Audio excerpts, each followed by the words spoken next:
Hello, Renaissance Scholars. Happy Monday. I hope you all had a wonderful weekend and are ready for today, ready to jump back into learning and into work this week.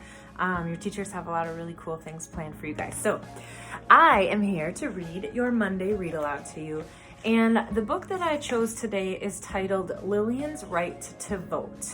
And it is a really cool book. It's a little bit longer read aloud today, but I wanted to read something that's inside the cover of this book because it's actually almost voting day for many of us, and voting is something that's so important and a privilege and a right that we have here in America, and it's so important, but it hasn't always been easy for a lot of different people to vote, and so we never want to take that for granted. We want to be super grateful that we get to do that. So listen to the beginning, the inside cover of this book, and then we'll jump into our read aloud. It says, what if you had to pass a test or answer impossible questions, like how many bubbles are in a bar of soap? How many of you think you could possibly answer that? How would we have any idea? Imagine if you had to do that in order to be able to vote. Or imagine being forced to pay a special tax before you could cast your ballot. And how would it feel to be chased by an angry mob, by people in your own town, just for trying to vote? This is the story of Lillian's family and so many other African Americans who, after generations of discrimination, triumphed over injustice thanks to a law that protected every American's right to vote.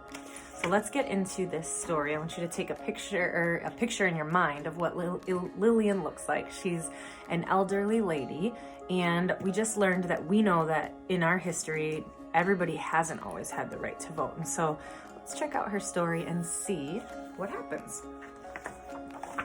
Lillian's Right to Vote by Jonah Winter and illustrated by Shane W. Evans. A very old woman stands at the bottom of a very steep hill. It's voting day. She's an American, and by God, she is going to vote. Lillian is her name. It's a long haul up that steep hill. It's a long hill when you've been alive for 100 years. It's a long haul when you've lived the life that Lillian has and walked so far in her shoes. When Lillian looks up, it's more than blue skies that she sees. She sees history. Lillian sees her great-great-grandparents, Elijah and Sarah. They are standing side by side on an auction block. Sarah is holding their baby, Edmund. They are being sold as slaves in front of the very same Alabama courthouse where rich white men and no one else are allowed to vote.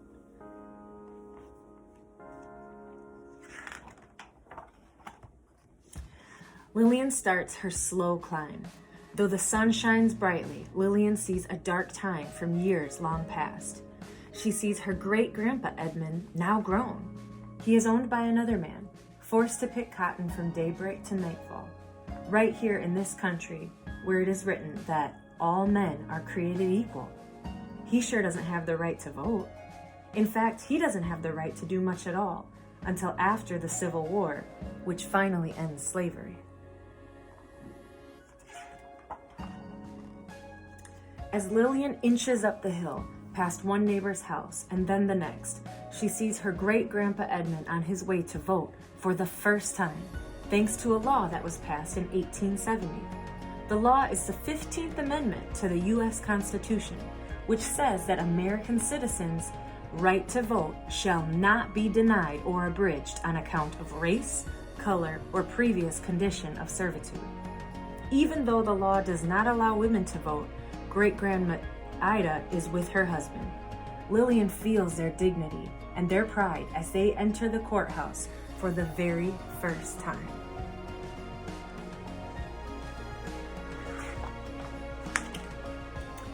But as Lillian continues and the hill gets steeper, but that hill is steep, she sees what happens just 20 years later, right here in Alabama. There's her grandpa Isaac at the courthouse, being charged a poll, a tax to vote, a tax he doesn't have the money to pay. So much for the 15th Amendment, so much for Grandpa Isaac's right to vote. Lillian pauses to catch her breath, hearing how the voice of her Uncle Levi. He is telling about those tests that he was forced to take when he tried to vote, and about the sneer on the registrar's face when he asked, "How many bubbles are in a bar of soap?"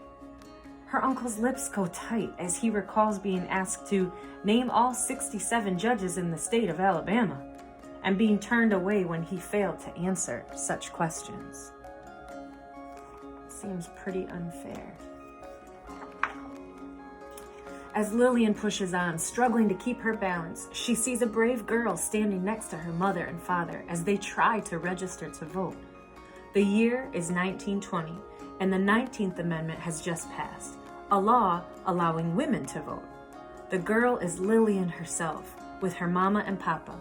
They are being chased away by an angry mob. There's Mr. Bentley, the barber, and Mr. McCroy, who owns the ice cream shop. She feels the firm grip of her mother's hand as they run through the streets to get back home. And though today the birds are singing and the people are smiling, Lillian sees in vivid orange and brilliant red the cross burning on the lawn of her girlhood home, set aflame by the same angry mob, just because her parents wanted to vote. This is something she will always see. Lillian stops in her tracks, unable to keep going. As she stands there, she sees herself trying to register to vote for the very first time. She sees the blank piece of paper on which she must write down a section of the U.S. Constitution, word for word, as it is being mumbled by the registrar. This was a test she could not pass. No one could. "Are you going to vote?" she asks a young man who passes her on the route. "Yes, ma'am," he answers. "You better," she says, and she means it. For Lillian sees the funeral processions for a man named Jimmy Lee Jackson, a 26-year-old shot by a policeman over nothing more than taking part in a peaceful protest. It's March 1965. All he'd wanted was justice and the right to vote.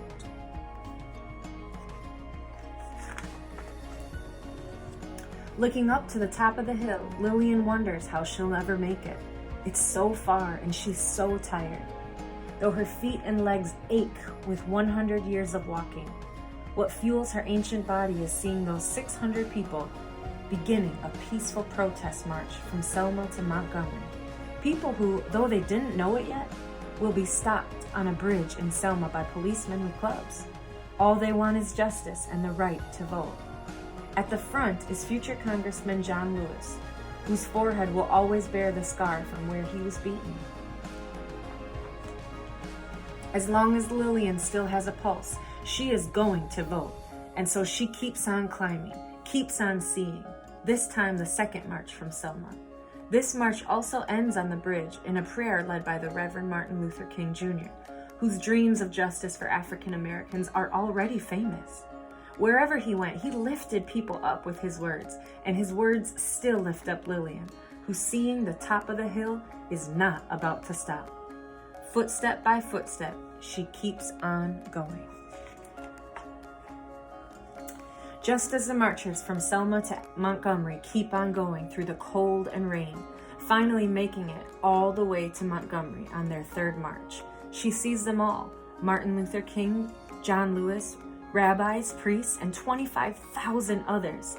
Lillian is there. She can still hear Reverend King asking how long they would have to wait for justice. She can still feel the power of his voice when he says, "Not long."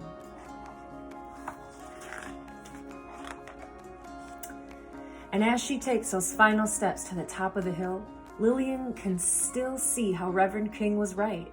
For she can hear the voice of President Lyndon Johnson on her TV saying to America, "Every American citizen must have an equal right to vote.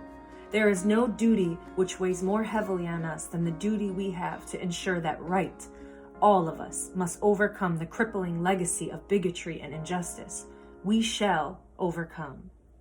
Before Lillian walks through the doors of the building, where you better believe she will vote, she looks up and sees the same blue sky, brighter than any sky she's ever seen, that she saw on August 6, 1965.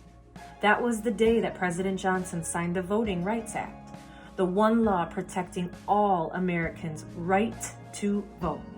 In every state and every town, the one law protecting Lillian as a full-fledged citizen of the United States. She enters the building, and as Lillian steps into the voting booth, once again, she sees herself stepping into the voting booth in 1965 for the very first time. And she knows full well she would not be standing there today were it not for the people who marched and the people who died for her right to vote. Lillian touches her finger to the lever, and because she is a citizen of the United States of America, protected by the Voting Rights Act of 1965, Lillian pushes that lever, and Lillian votes.